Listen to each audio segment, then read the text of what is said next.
You are listening to audio from the Decidedly podcast. For more information, find us on Instagram at Decidedly Podcast.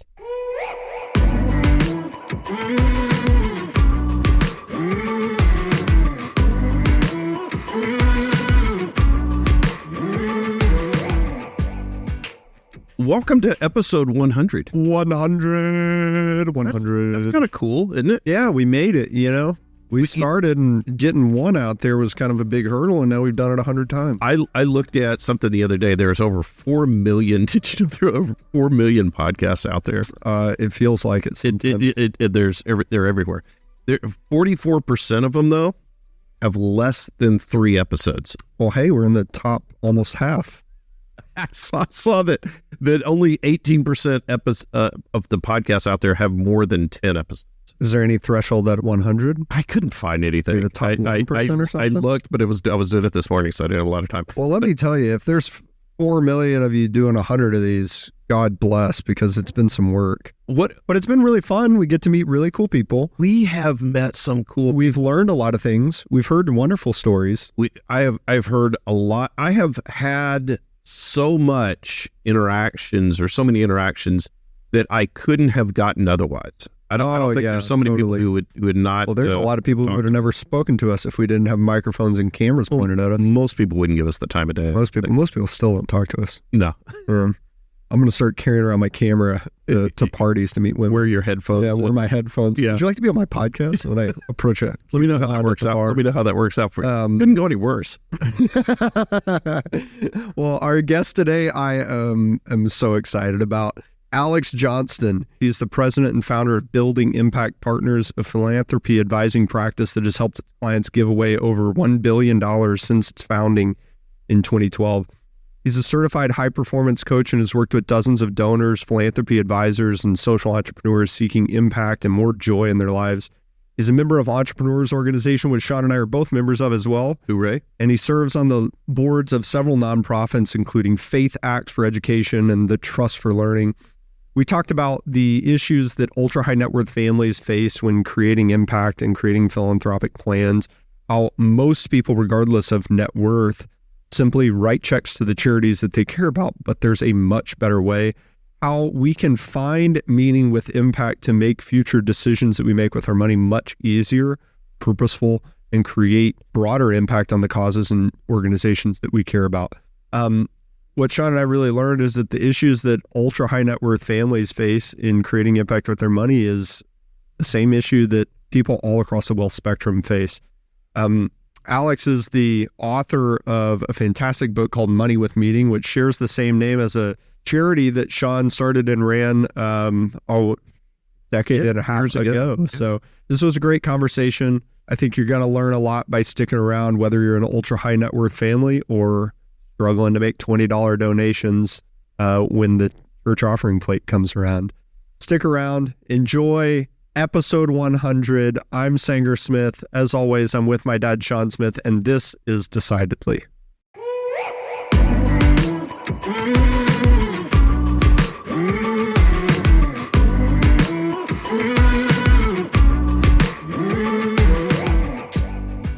So my first question for you was really how do we get on the list of recommended charities for your clients? Well, that's a great question, Sanger. And I guess you've given away $1 billion. The so Sanger Foundation. I feel like you need to set up a charity. There's a ticket to my impact is get to know Alex. Well, let me be nonprofit to me for a long time. That $1 billion wasn't my money. However, that's important to say. It really is a great question though, because I think a lot of people who are trying to figure out, how to raise money really don't have an understanding of how philanthropy works. And, having been, running a nonprofit for 7 years and then advising donors for the last 12 years, there's a lot of weird counterintuitive stuff about this world. And so happy to explore that. And perhaps if you do have a favorite charity, we can talk about it. But it really is then a question of whether it lines up with the donors that we're advising and whether that's something that's going to be meaningful to them. So back up a little bit. How did you get into this line of work? What were you doing before you got into advising on charities? Yeah, I mean, I guess I'd probably have to back up all the way without giving you my entire life story, I grew up in Western Massachusetts in a town called Amherst. And I became very interested in how society works while I was in high school. Amherst was a community with a lot of affordable housing and much more racial and ethnic diversity than any other communities surrounding it. And so I just became, from that high school age, thinking about, how does our country work? How does our society work? And why are we sometimes divided? What brings us together? And that led me to spending about 10 years in the affordable housing arena, both in graduate school, and then after I was director of operations at a housing authority. And so I've always had this interest in making the world a better place and trying to help people come together in ways that are meaningful to them. And that, it's sort of an indirect path, but in about 2004, I started to feel like I was still downstream of where I could have the most impact. And I had a friend who was starting a school at that time in New Haven, Connecticut, Amistad Academy, which became the Achievement First network of charter schools. And they were just doing amazing things with some of the same students that were in the communities that I was working with in the housing authority. And that got me very interested in education. And because I had a doctorate in political science, maybe I thought I could be effective as an advocate. And I helped to start an advocacy organization that worked on education issues in Connecticut for about 7 years. And now I'm getting to the part about how I got into philanthropy advising. When I was working for that advocacy organization, I realized the importance of resources, money, and how, as broken as our political system sometimes feels, people with money put money into politics because it is actually effective at changing how policy gets made. And that got me very interested in philanthropy, because philanthropy can be a resource engine for making the world a better place. It can also be a disastrous way to indulge individual whims and things that are destructive. And so maybe I thought maybe I can contribute something to this space around helping donors be more effective, not only at achieving impact, positive impact in the world, but also doing it in a way that's aligned with their values and is meaningful to them. Were you finding that a lot of people were seeking out political campaign contributions in wanting to direct their philanthropy dollars that way? Well, most people, when they think about philanthropy, don't think about political giving as part of philanthropy. Right. But I think some of the most sophisticated donors, to the extent that they're interested in changing public policy, whether you care, whatever the issue is, whether it's climate, education, homelessness, so many of these major issues connect back to decisions we make about how to spend public resources. And so no matter the wealthiest people in the world, no matter how wealthy the rest of us think they are, their resources are tiny compared to the big public systems and the big decisions that are made about how to allocate resources. And so certain donors are thinking, hey, I can use philanthropy as a way to influence the policymaking process and direct the flow of public dollars. And already, right at the start of this conversation, we're talking about one of the most controversial aspects of philanthropy, because a lot of people feel like, why should ultra wealthy people with a lot of resources be able to influence our political system? We live in a democracy, one person, one vote. Why should money matter and be able to shape public policy? And I guess I feel like,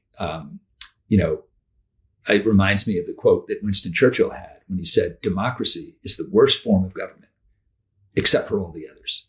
And when I think about the role of philanthropy has tremendous downsides, and it can be used in very destructive ways. And yet, having well-intentioned people who are independent of the public sector engage in policy change, how are we going to change systems that don't work? I mean, when I was at a housing authority, it took 93 days to close a work order when I started my job there. That's unacceptable. And yet that system can go on and on and on for years and years and years. And if there isn't an independent way to engage in the policymaking process, it's not clear that a lot of our systems that are intended to serve people actually will do that, because they get captured by other interests and serve those interests instead. Well, maybe in a utopian sense of what ought to be the case, it wouldn't be the reality that wealthier people have more of a say because they have more dollars than people who don't have those resources. But in the reality that we live in, that is the case. And I don't see a way that it could not be the case, right? Because if you removed money from, remove the ability of dollars to have influence over public policy making, it would not be the case that everyone has an equal vote, and it wouldn't be the case that nobody has a vote. It would be the case that money no longer is one of the influencing factors, and it would be power, right? So I think that it's influence or money, or there's always going to be an imbalance of influence, and where that influence is sourced. If it's not money, it would simply be power, and then you'd be back probably in the same spot. Yeah. Well, so this may be the hopeful person in me, but I see some donors stepping up to actually help build power on the part of parents, other advocates, people who don't necessarily have a lot of financial resource, but creating spaces where those leaders can amplify their voice and influence policy. And so, again, this is a tricky thing, because certainly could billionaires engage in politics in a way that is self-interested? Certainly some have been accused of doing that, and probably some have. But there are lots of stories. You think probably that happened? Yeah. But there are lots of stories that don't get told as much about how philanthropy, which sometimes comes from people who are incredibly wealthy, are creating opportunities for others to engage in the policymaking process and amplifying other people's voices. When you talk with somebody who is looking at making a charitable donation, a sizable charitable donation, how are you getting connected with those people? How are people finding somebody like you to do that advisory work? Well, I think the first thing to say is that the vast majority of ultra wealthy individuals don't have advisors when it comes to their giving. They're doing checkbook philanthropy just like the rest of us. And I think it's sort of peeling the onion a little bit, understanding who are the really wealthy people in our society. How did they get that way? There's some really surprising stuff. First of all, if we're talking about this designation, ultra high net worth, you guys as wealth advisors probably are familiar with this. You may have talked about it on the show before, but there are different ways of measuring it. But usually $30 million in investable assets is considered ultra high net worth. And there are about 100,000 people in the US who have that level of resource. Collectively, those 100,000 people have $11.2 trillion in wealth. And each year they give away about $85 billion of that 11 trillion. So that's about 0.75%. $85 billion is a lot of money.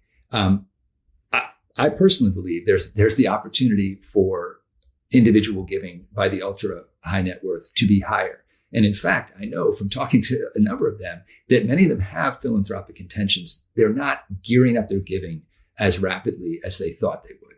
And I wrote this book, Money with Meaning, to address that challenge, to really try to make available the tools, templates, frameworks that we use when we're advising and coaching donors, so that people who want to do this on a DIY basis can do that. Because getting back to what I was saying, very few of those 100,000 people have made the choice to hire a philanthropy advisor. And so if many of them are really doing this on a DIY basis. And the other thing that's really surprising about who these people are to many Americans is that about 75% of ultra high net worth individuals are self-made. They started from working or middle class background themselves. And in their own lifetime, they accumulated that level of resources. Only 7% of them fully inherited all the money that made them ultra high net worth. And another 20% or so inherited something, but then grew it substantially. And so the ultra high net worth are entrepreneurs. They're people who built something in their own lifetime, and they bring that mindset very often to their giving, which is both a blessing and sometimes a challenge. What's the biggest problem that you're helping those people overcome? Because in my experience talking with people, I can identify several mental roadblocks to gifting. People who maybe aren't ultra high net worth or haven't had those conversations might say, geez, Alex, what's the problem? These people have tons of money. You're telling me they can't figure out how to write a check? Yeah. Well, I think the biggest challenge that people have is making the transition from checkbook philanthropy to something else. And so when I say checkbook philanthropy, I mean what most of us do when we're giving money away. Maybe we are part of a faith community. We've made a pledge there. That's the most common thing that regular folks are giving to.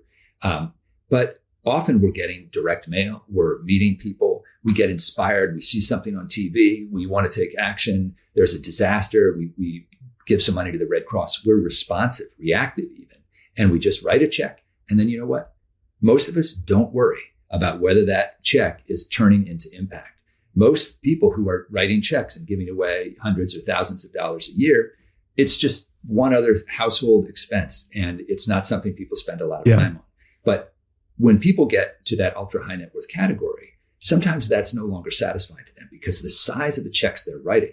Remember, if they started out as working or middle class, $50,000, $100,000 feels like a huge amount of money. You should be able to know that your money is making a difference on the issues that you care about. And that's where people get hung up. Because in order to know that your donation is having its intended impact, you need to get more involved in some way. And maybe you want to hire an advisor, but maybe you start spending more time when you're giving. And then before you know it, your giving starts to feel like a chore. And so a lot of people who have a lot of capacity end up doing less giving because they are struggling with this question of how can I know for sure that my money is making the difference that I hope it will. So you think that's what's holding them up? You mentioned the statistic that they're giving away, the ultra high net worth people are giving away. I think you said 0.75%. Yeah, 85 billion, which is 0.75% of their wealth. So that seems, how does that stack up to the general populace in terms of percentage given? Yeah, it's a great question. And if we think in terms of wealth, it's a little bit harder to figure because the proportion of wealth that lower wealth people have is much less relative to, so I think that another interesting lens to think about it is if you put money in a foundation, like a private foundation, you're legally required to give away 5% per year. And so you could look at that and say, oh, well, the ultra wealthy are being less generous than they should be because foundations have to give away 5% and they're only giving away 0.75%. But that's not an entirely fair comparison because a lot of that wealth is in closely held, privately held companies. It's invested in businesses. It's being used to produce additional economic output, and it's not liquid. But there is some interesting work that's been done by, say, Tiger 21, which is a network of ultra high net worth entrepreneurs who've had successful exits. And they survey their members every year about how they allocate their assets. And what they consistently find is that ultra high net worth people who are members of Tiger 21, about 1,000 people globally, they put about 11-12% in cash and about 20% in publicly traded stocks. The rest is in real estate and other illiquid holdings. And so if we think that about a third of that $11 trillion might be in liquid assets, then you say, well, if we're thinking about that liquid portion, what portion of that is being given away? And that's probably, a more realistic base to consider. So I hope that's not getting too technical, but no, that makes sense. No, that makes sense. If a lot of the wealth is tied up in illiquid assets, then it's not available for distribution for these things. Right. I mean, it would be unfair for the average, for us to judge the gifting of a average school teacher by including the value of her home in her annual gift. Exactly. And so that's why we think about income when we're thinking about what most people are doing in their giving. What percentage of their income are they giving away? And yeah, that always grinds my gears when I'll see someone criticize a billionaire and say, Mark Zuckerberg gave away $100 million. And based on me making $50,000 a year, that's like me giving away $20. Well, wait a second. Yeah, right. You just changed the comparison. You're judging him based on his wealth and you based on your income.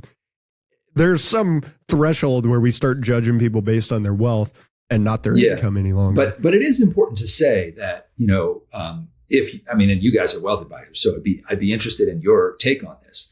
But my understanding of what wealth advisors often advise ultra high net worth people, like let's say you sold a business for $100 million. So now you're in that ultra high net worth group and you want to live on the proceeds of the sale. There used to be something called the 4% rule, thinking about retirement savings and, hey, whatever you save, you can spend 4% and you won't outlive your resources. What I often hear is that people who've had an exit like that and are sitting on $100 million, most people in America would say, awesome, like you've got a lot of money to give away. But if you want to maintain that wealth, you're often advised to spend no more than 2% of it. So now you have $2 million of income. And if you're doing checkbook philanthropy, your giving is coming out of that $2 million. And if you sold a business for $100 million, chances are you were probably taking home more than $2 million. So you, in effect, are experiencing less available income. Now, there's a psychological aspect of giving that I think really gets under addressed. And so many donors they haven't ever had a conversation with themselves about what is the meaning of my money? Why have I accumulated all of this? And what is its purpose in my life? And what can it do for other people? And so, I think it's really important to look at wealth stance. And that's really like, I think about three orientations. There's the aspire and acquire stage of life when you're trying to grow your wealth. There's the manage and maintain, where maybe you sold a business. Now you have that 100 million, you're trying to hold on to it. And then there's the distribute and dispense orientation to your wealth, where you've said, you know what, I have $100 million. My kids are taken care of. I don't need to, I can take 50 million of this 100 million and say I'm giving that away. And now maybe I should hire an advisor because I want to be sure that $50 million is not just going to disappear in a bottomless well of nonprofit fundraising. And so those are the kinds of clients that might come to us because they've gotten to a place in their life where they realized, hey, I don't actually have deep experience with giving money away. I was great at making money, but now I'm at a place in my life where I want to give it away. Yeah, there's some nuance on the 4% or the 2%, obviously based on depending on age and other factors that are important to people. But you're right. In general, the level of income that we can derive off of any given size portfolio is often disappointing to most people. When when I translate a lump sum into income, it always seems a lot more disappointing than it should. So that's not surprising that people feel that way. Hey, even at $100 million, I have a lot less ability than I expected, unless I'm willing to see that 100 turn to 90, turn to 80, turn to 70, and so forth over time, which people at all wealth levels are uncomfortable with, right? Nobody wants to see. Nobody wants a capital depletion model, right? Nobody wants a capital depletion plan. Some people, based on their means and capacity, are forced to accept a capital depletion plan, and that's what most of America retires on. Is their reality is seeing their dollar amount go down steadily over time, and hopefully it reaches zero after they're gone. Yeah, but I think that's an interesting assumption. It's really shaped, in my experience, that view of like, hey, I really don't want to spend down my principal, is deeply shaped by working and middle class values. And so it's so important to understand where the ultra high net worth have come from. In what Jim Grubman, he's got a great book called Strangers in Paradise. And he uses this, he's a wealth psychologist. He uses this metaphor of an immigration journey, because so many of the ultra high net worth started out in a different cultural context. They started out as working or middle class. And there's a bunch of things that are bedrock values in working middle class families. And I grew up in a middle class family, right? One, you don't talk about money. Two, you're careful with money. And so the idea, my mom was a school teacher, and unfortunately she died when she was 73. She retired at 62.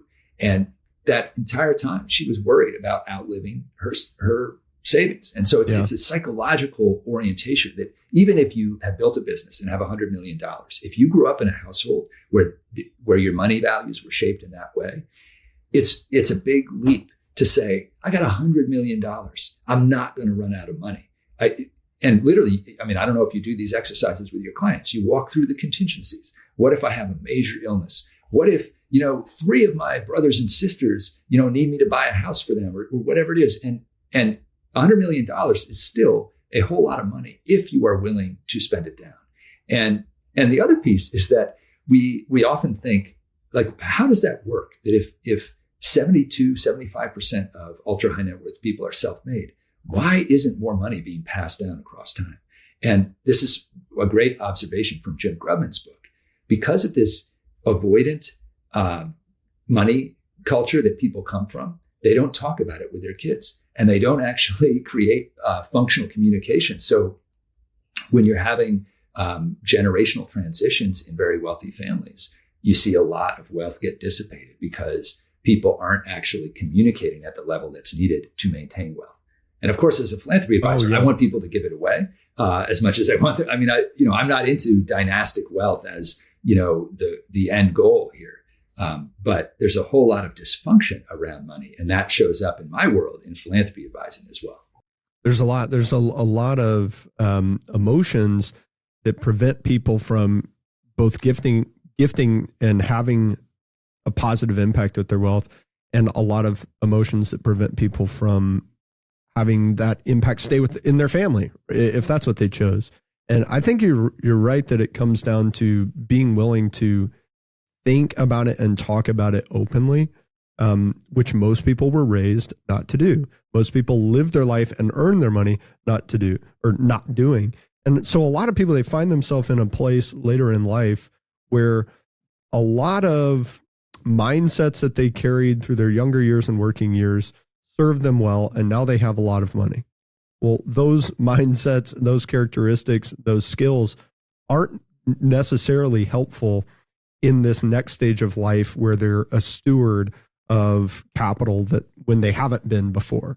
And I know it's not exclusive to people with $100 million, right?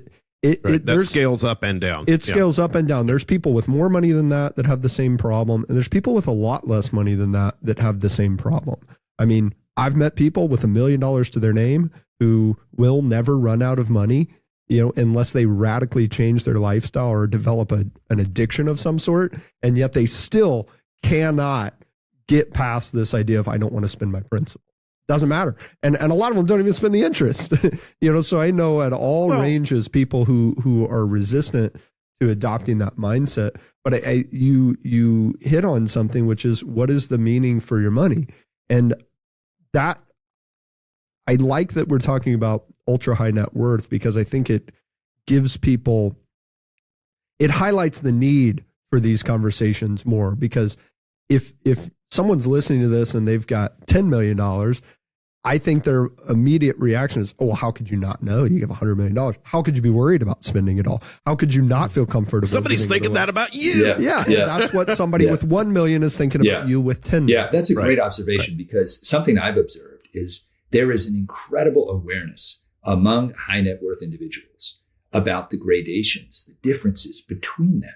And so, we know some troubling research that something like 50% of all Americans don't have $400 to use in an emergency, right? So that's think about that. Held against, there are so many people who have $1 million or more who don't personally consider themselves affluent. And so, and yet they are, right?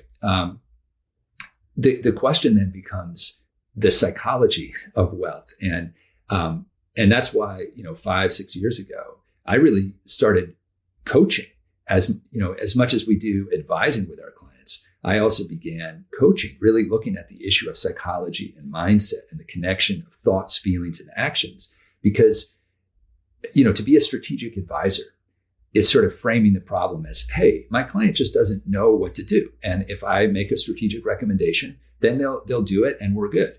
But, what you were just saying, Sanger, is for you as a wealth advisor, right? You can do all of the strategy, but if you give someone your recommendation and their mindset is not aligned, their identity is not aligned with the action that you're recommending, guess what? They're not going to do it. and right. So you have to engage at a different level if you're looking to help people make shifts of that kind. Yeah, I think one of the things that happens is a lot of the habits and beliefs about somebody's relationship with money is what got them to that point of wealth, at whatever wealth you're looking at. And so they're unlikely to change that, because a lot of people's relationship to wealth is about, what does this provide to me? What does this wealth provide me? And for a lot of people, it is security. It is freedom. It is independence or power or whatever they're getting from that level of wealth. And they are reluctant. It's the approval of their parents. Yeah, whatever it is, who are not living anymore. And so there is I think a natural reluctance to amplify what you were talking about, the checkbook giving, the current giving, and shift a lot of that to planned giving. Well, when I'm done with this, then other people can have it. When I'm done with this, it goes through my estate, I'm more free and willing to give it to charity. But until then, I need to hold on to it, because that is how I'm measuring my own security. Yeah. That is how I'm measuring my own worth. I don't want to lose it. Yeah. And so I think that's the mindset you probably struggle with. Alex, I've helped a lot of my clients sell their business, receive a large lump sum of capital that they now manage. And oftentimes it's more than what they'll ever need to be able to retire. They're going to be fine. They're not going to run out of money. And I have these conversations with them because I see, hey, we have an opportunity for impact here. We have an opportunity to do something other than have you die with a lot of money left here, which is what's going to happen. And people are really receptive to the slow process that it takes them to expand their ideas of what they could do while they're alive, right? Maybe they had a vision of their lifestyle after they sold their business. And then we realize, hey, you have double the amount of money. And they go, oh, well, I guess I could buy that home or the car or the travel more or do these things. But when it comes to philanthropic impact, people are, like Sean said, very resistant in my experience. And I know the answer is if they could find the money, the meaning of their money, they would be more open psychologically to exploring that within their own life and not exclusively going down the planned giving route. How do you help people find that meaning with their money? Well, that's really why I wrote the book, because in my advising practice, I kept observing exactly the phenomenon you just described, Sanger, that people with an intention to be philanthropic, like let's say a couple in their mid-50s, they've got $250 million. They know they're giving it away and they have done the math and they need to triple their rate of annual giving. They're already sitting on the boards of local nonprofits, other cultural institutions. They want to work on issues around economic growth and racial equality in a state where they grew up, not where they're living right now. And like actually gearing up to do that ends up, it's like a kitchen renovation project that you don't get around to, you know? And so the book is really almost like a self-implementation guide to the kinds of things we do with clients. And one of the ideas is that there are these design fundamentals for your giving. We call them the 10 W's for donors, starting with worldview, wealth stance, wealth stock. Like what kind of resources do you have? Not just money. You may have political capital, intellectual capital, other things to give away. Why, what, where, when, all of that. And really an opportunity to, in conversation, I mean, there are worksheets and everything that go with this, but the way we use this in conversation is just walking through some of these fundamental questions to help people figure out, how can my money really be meaningful? And are there issues that I really care about? Are there places that I really care about? And how do I think about time? Do I want to influence, where these resources go during my own lifetime? Or do I want to create a legacy in some way that my family carries on? These are questions that a lot of people just in the process of accumulating the wealth never took the time to consider. And they're bringing this entrepreneurial psychology into the arena of giving. But Singer, you're raising a point that for a lot of people, philanthropy just isn't even something they're really thinking about. And those people never find their way to me and my practice and my partners at Building Impact Partners. but you may be talking to a number of them. Well, I want them to find their way there. I agree with you that philanthropy is good, and we have, I would say even further, we have a responsibility to be a good steward of the capital that we have to maximize the impact of it. And that doesn't necessarily mean giving as much away as possible. It means giving it in purposeful ways and using that capital to get your voice heard and be more involved on the ground level of work that you believe is important, whatever. There's so many creative ways to use wealth to create an impact. But it is a challenge for a lot of people to think of themselves doing that. I think one of the things when people look at charitable giving, we're talking about current giving, that if they can get to a point of peace and that they're going to be okay. I think that's the first thing, that people want that sort of level of security at the beginning, and then connecting their desire for significance, because everybody I've talked to, there's a deep ingrained desire for significance, and they have this tool, which is their wealth, their ability to give of their time and energy and treasures. however they're doing it. So it may not just be wealth. It could be their time and energy and volunteering. People want to connect with a point of significance.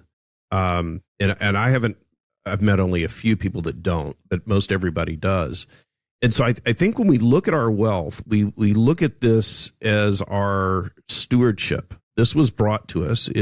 Our wealth is not ours. It's God's, and it's our role to transfer that wealth to its greatest and highest purpose. And looking at how we do that giving is key. But the question is, how do people, I think one of the things that causes people hesitancy is that uncertainty of how they want that impact to manifest itself.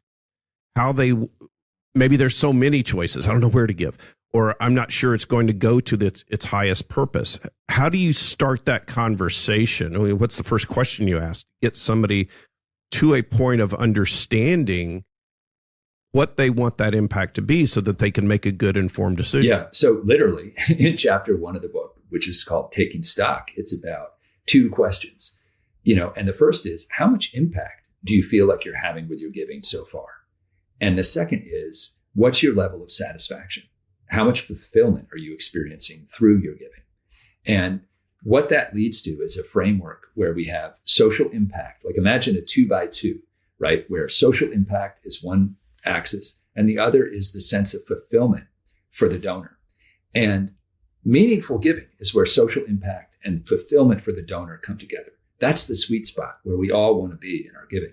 But there are 3 other possibilities, right? There's selfish giving, which is, hey, we're not producing impact out in the world, but I'm personally excited about it. And that is almost like stuff that masquerades as philanthropy, but it's really like a purchase. Like, I'm going to give $50 million to this private school. We're going to name the gym after my family, and my kids are going to go there and get in. And right. And it's maybe there's some justifiable philanthropic aspect, but a lot of it is really about personal benefit. Then there's spiritless giving, where I'm just driving so hard for impact that I've lost touch with relationships, with even my own values. And I'm just like, it's all about metrics and milestones. And then there's senseless giving, which is producing neither positive impact nor a sense of fulfillment. And there's an incredible amount of giving that falls into that category. Like, you invited me to your dinner party. So now I guess I'm going to ask you to show up at my charity gala. And what's going on is not producing much impact, and it's not meaningful for the donor. Yeah, we're just trading a few $100, right? Or even these might be larger checks or thousands, but it's not meaningful, right? And the causes that it's benefiting are not something that is socially impactful or personally meaningful. And there's an incredible amount of giving that happens, especially when people realize, hey, that person is ultra high net worth. They start getting asked. And so the other thing that happens to ultra high net worth donors is they get overwhelmed with incoming. And so they clam up. They stop talking to people about the possibility of giving because they don't want to say no. And then they don't learn about things they would really be excited about because they just shut it all down. And so it is really important to consider both impact and your sense of fulfillment. And many donors get stuck. They never make it to meaningful giving. And they kind of give up on giving and they're sort of put it off to another day. When meanwhile, the world is literally and metaphorically on fire. There are so many important things that need philanthropic capital, and so many amazing social entrepreneurs, nonprofit leaders out there who don't have the level of resources they need at every stage from seed to scale. And so one of the core ideas in the book is that there are 6 alternatives to strategic philanthropy. And we haven't talked about strategic philanthropy yet, but that's another really important thing that many high capacity donors encounter, which is this idea that, like the Gates Foundation, you should professionalize, you should hire a staff, you should develop a theory of change, your own strategy. You should be the entrepreneur in your giving. And you should hire, in effect, your nonprofit grantees to carry out this strategy out in the world. And that can be an impactful way to give, but it's very demanding for the donor. And there are many, many people who don't want to do that, but they kind of absorb this message that if you don't really gear up like that, what you're doing is wasteful. It's not rigorous. You're not really going to have an impact. And that's just not true. There are a bunch of alternative ways that you can be deeply engaged in your giving and produce extraordinary impact. And that's a central message of the book, that there are alternatives. And, your giving doesn't have to feel like a chore. It's okay to actually consider what's personally fulfilling for you, along with what's going to produce impact out in the world. Yeah, I think one thing that a lot of people are surprised, you tell me if you've experienced this as well, is when they get into that philanthropy arena, is that they are caught off guard by the keeping up with the Joneses that was present in every other social area they were in, right? You were maybe more likely to buy the Porsche because you were going to the country club and seeing the nice cars that your buddies were driving. And then you get into, being able to have major impact with large gifts, and it kind of this keeping up with the Joneses on gifting that could cause you to come off the rails, just like buying a car you didn't really want or need, can cause you to get off the rails for your own philanthropy plan. Well, I don't know if anyone listening has ever watched the show Billions, but there's a it's about a hedge fund guy who's made it big, and there's a point in the show where he's basically getting into this conversation about naming something after himself, like he's going to give money to get something named after him. Yeah. And there's this super hard edge negotiation that takes place behind the scenes between the leader of the nonprofit and the hedge fund guy about the naming rights. And so, I think there is this whole aspect of philanthropy that can be very transactional and just kind of surprise donors by the feelings it inspires in them of competition and sort of worries about what other people will think of them. And that's really actually a turnoff to a huge number of donors. And it's another reason why people leave their money on the sidelines, because they see stuff they feel like is icky or not aligned with the way they want to show up. And they're like, I want nothing to do with that. And again, that's only one aspect of philanthropy. And there are so many alternative ways you can show up, where you can be in real relationships with extraordinary leaders. And you can just have this deep sense that your money is making a difference when you're backing specific people who are taking on big challenges, even if they're not ultimately successful. I mean, the biggest risk I feel like for ultra high net worth donors is not that they give their money to something that doesn't make a difference. It's that they don't give their money away. They end up with senseless giving.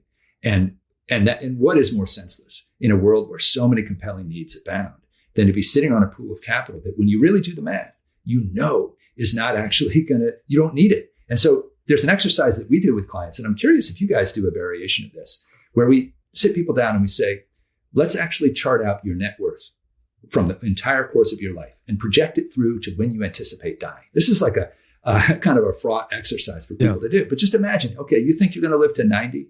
What do you want your net worth to be on the day you die? And then we make another line, which is, what amount of philanthropic giving do you want to do every year? And what's fascinating is the shapes of these curves are often completely illogical. They don't correspond, right? Because if your net worth is going to keep going up and up and up, and you expect your giving to keep going up, like some people don't think through the fact that if they really want to ramp up their giving, their net worth might go down.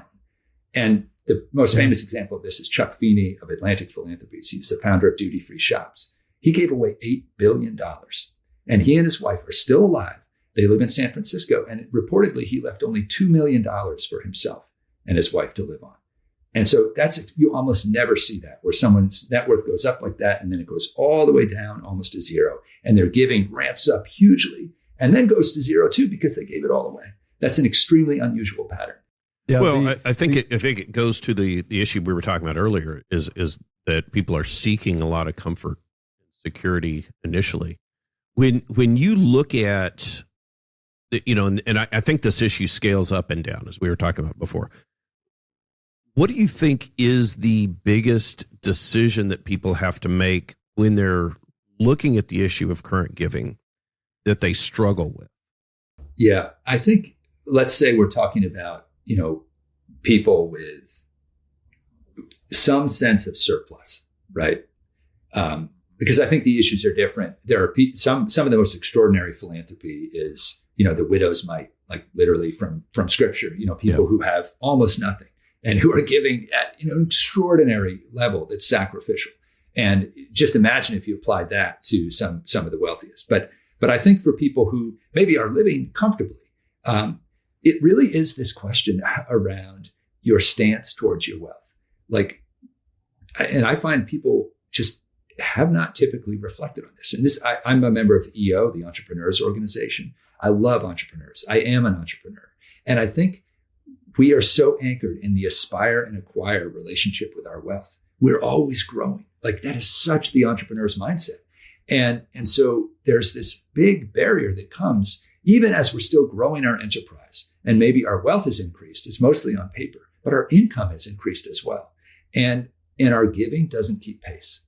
And it's honestly a big source of misalignment, because I believe in human nature is positive. Most people are good people. Most people are actually surrounded by people and causes and organizations where their money really could make a difference. And yet, for many people, it's an afterthought.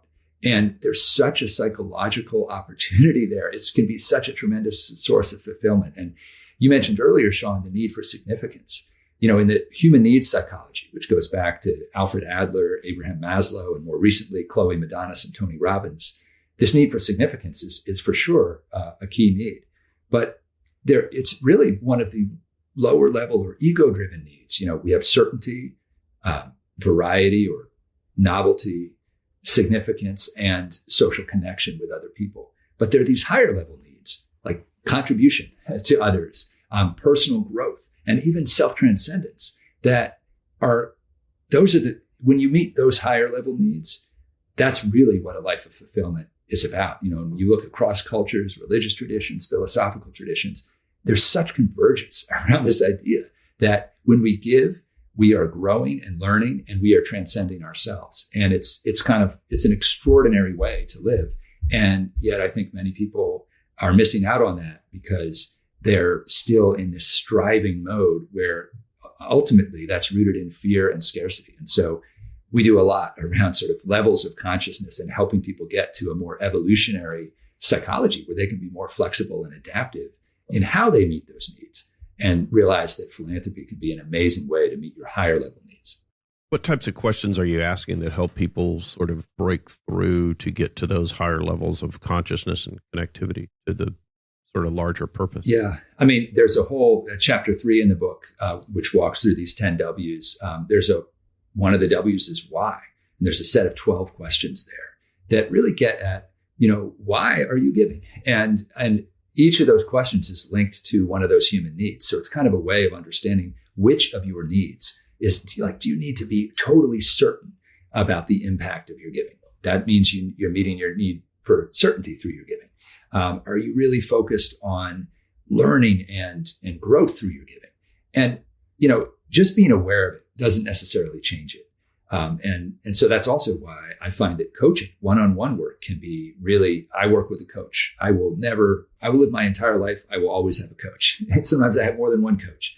I just am a big believer that we always have this potential to grow and actualize ourselves. And we can't see our own blind spots. It's part of the human condition. And so working with someone else who can and has this sort of independence to help us and ask challenging questions, is, I think, a huge gift we can give ourselves.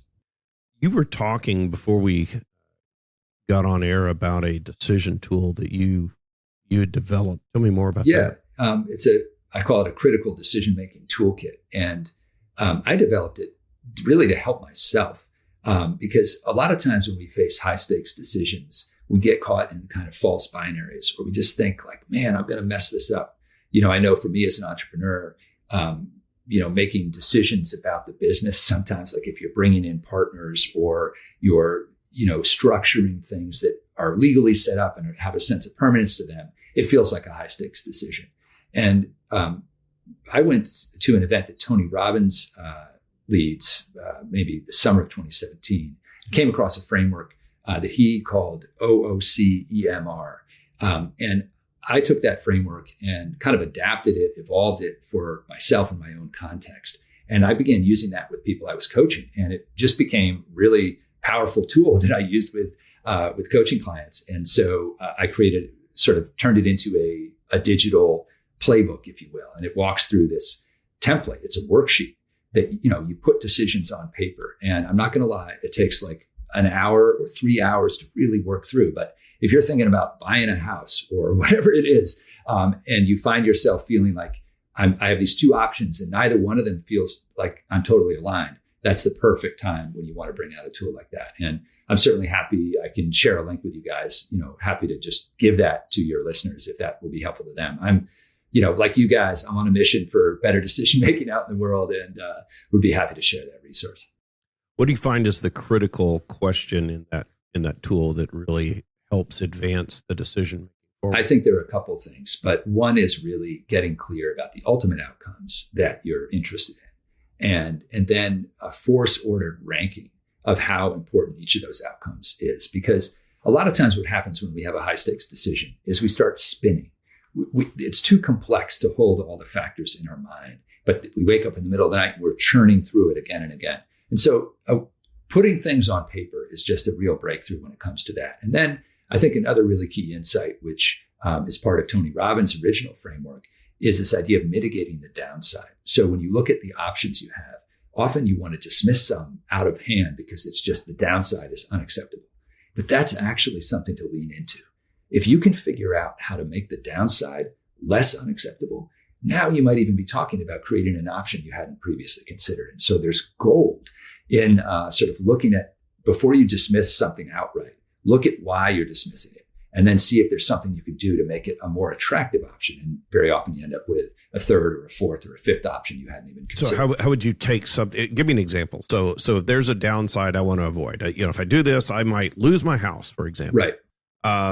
How do I turn some of that unacceptable negative into a positive? Yeah. So I'll use an example in philanthropy. So let's say someone's considering a major gift, and one of the things they're worried about is, how will I know that that money is actually going to make a difference? Once I give it away, I've lost control of it. And so one thing to think about is like, well, if you're worried about losing control, like what is it? Why do you think you need the control? What's really underneath that? And it's this idea that, well, maybe that institution I'm giving the money to is just going to spend it on stuff I don't care about, or even something that's not aligned with me. And so then you could say, well, I could give the gift in a conditional way. And so now we're into a third option, because if originally you're thinking of either I give this money or I don't, now you can say, well, there's some ways in which I could structure this gift that mean that the institution I'm giving it to will have to follow certain rules. Now, I don't actually typically recommend restricting gifts. I think a lot of times unrestricted gifts are a much better way to go. Organizations hate that. Yeah. And I think, but the point of the tool is just that we often dismiss things without fully considering why. And when we really peel the onion of why we don't want to do something, we actually have more agency than we think to avoid the downside. Okay. What would you say would be the biggest single decision-making tip you would have for business owners, leaders, people who are considering philanthropy? Might be helpful. Make decisions. I think one of the biggest. I agree with that so much. Oh my gosh. Yeah. Keep going. People You're preaching. Avoid decisions because of the emotional baggage that they carry. And so people are carrying around intentions that have never been actualized through the process of making decisions. Leadership, contribution to others, all of it happens because you make decisions. And the worst thing is not to make a decision. And that is why there's so much money sitting on the sidelines. People have formed an intention to be philanthropic, but they've not decided how. And that it just doesn't have to be that way. I think that a lot of times we think the risk is that, the money will be wasted. Well, go back to that decision-making tool. There's so many ways that you can engage creatively. You could form a deep relationship with an entrepreneur where you're having a conversation with them every month. You're not leaning in to tell them what to do, but you're actually leveraging your own intellectual capital, social capital as an entrepreneur. There's so many ways that you can show up in your giving that aren't just about your money, that actually make it more effective. But the biggest issue that I see in my field and in so many others is just the failure to make decisions because we're afraid of what will happen if we get it wrong. I love that. Thank you so much. I got so excited because that is something I tell my clients all the time. The only way to guarantee bad outcomes is to not decide anything at all. The book, Money with Meaning, can be purchased anywhere books are found. Where else can people connect with you, Alex, and the work that you're doing? Yeah, meaningfulgiving.co is the book's website. And then our firm's website, Building Impact Partners, is buildingimpactpartners.com. Perfect. Thanks so much for being here. This was great. Thanks a lot. We appreciate talking to you. I really appreciate all that you guys are doing. Thank you.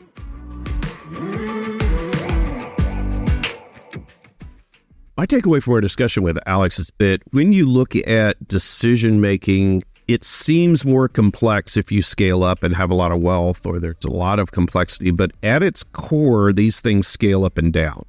And that you have to, whether you're talking about giving $1 or giving $10 million, that looking at what is my purpose, what is it that is meaningful to me, how can I be a good steward of this wealth? And so those are the core decisions you have to decide on before you get to the complexity of what financial structure or trusts or, things I'm going to use, what tools I'm going to use, starting with the why. And I think that scales up and down. That was my takeaway. Yeah, the takeaway that I'm walking away with is at the extreme ends of, dollar amounts, very, very low dollar amounts, very, very, very high dollar amounts, all of the things that are concerning to most people sound absurd. But they're true. They are the same core issues, scaling both up and down. So if we can do what Alex does, which is to find meaning for our money, find the purpose for our money, find the purpose for our life, then those decisions, the tactical decisions, the how decisions become a lot easier when we know the why. You just made a great decision to listen to this episode of Decidedly. Make another great decision and leave us a 5-star review wherever you listen to podcasts.